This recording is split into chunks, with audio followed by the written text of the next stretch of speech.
So guys, bakit nga ba mahal ang bigas? So tara, pag-usapan natin. So actually guys, ako ay isang farmer dun sa probinsya namin sa Albay. So ngayon, tuturuan kayo or bibigyan kayo ng insight kung bakit nga ba sobrang mahal ng bigas sa mga merkado natin.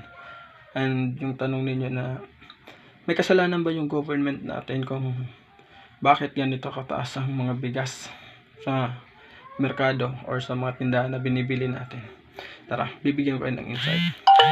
Doon sa amin, doon sa probinsya namin, ang lawak ng palayan, which is approximately umaabot siya ng thousands of sacks ng palay kada anihan. So every 3 months or 4 months from the land preparation, nag-aani na yan. So meaning, kung isang barangay may maraming bigas or palay na naaani, hindi magkakaroon ng shortage ng bigas. Ngayon, paano nagkakaroon ng shortage? Simple lang. Kapag bibili ng mga negosyante yung mga palay from farmer, bibili nila yun ng mura, which is siguro nakadepende pa rin sa panahon. Pag masyadong mainit, malaki yung yung presyo ng palay. Minsan inaabot ng 16. Pag pag medyo maulan, mababa yung price nung natin ng palay. Then, paano nga ba nagkakaroon ng shortage? Ang sagot dito, dahil sa mga negosyante. Pag binili nila yan sa farmer natin ng mura, itatago nila ngayon sa bodega nila. Yun yung pinakita dun sa page ni Erwin Tulpo. Search nyo na lang. Yung may na-confiscate sila ng mga million of sacks of rice na tinatago ng mga negosyante. So, siguro kung yung tanong na may kasalanan ba yung government dito, siguro kakulangan meron.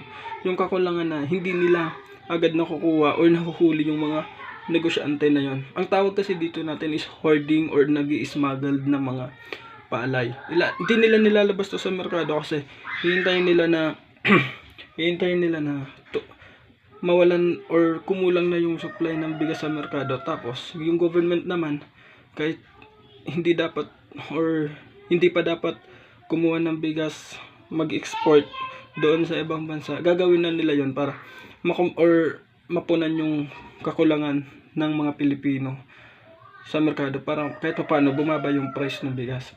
So, yung mga ganitong negosyante, sila talaga yung main na may kasalanan dito kung bakit nagkakaroon ng kakulangan sa bigas at kung bakit mahal yung bigas.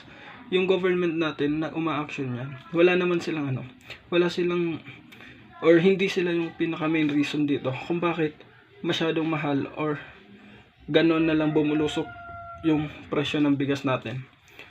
Then, sinasabi ko to because I am not for BBM for the last election. Sinasabi ko to kasi ako as a bilang farmer dun sa amin is naiintindihan ko talaga kung ano or paano or kung sino yung mga reason behind nitong pagmahal ng bigas natin. So yun lang, sana hindi natin isisi lahat sa government kasi may mga person behind this problem talaga, not a government. Thank you.